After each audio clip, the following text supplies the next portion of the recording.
At times we ask questions, why did God call me or the sister around here to follow Him? It's a puzzle, a mystery which none of us will understand or grasp. But the call, that's not for us. It's called for everyone. And when does the call come? You saw in the first reading, Isaiah, he was in the temple. Saul was persecuting on a horseback. And Peter was doing a normal employment.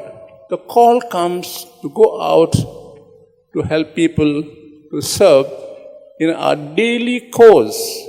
We may be a student, we may be a college student, we may be a housewife, we may be in the kitchen, we may be an employee, we may be anyone. The call comes. We should believe, first of all, that call has come to me. I need to have the faith.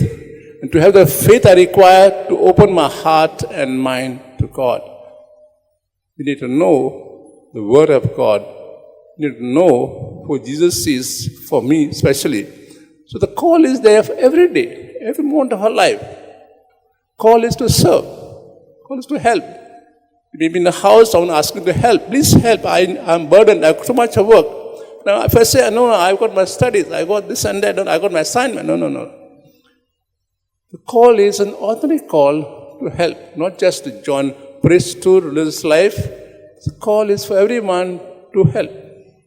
And when we have the deep faith, when I see the other as my brother and sister in God's image, then my heart will melt automatically and go out to help. But if my heart is closed, I say, no, I am busy, very, very busy. I got this tension, I got employment action. And I said, no. Let's open our heart and mind to God and respond to God's call when He asks us, please help. Let us go and help, because when we help others, we in a way serve God and love God.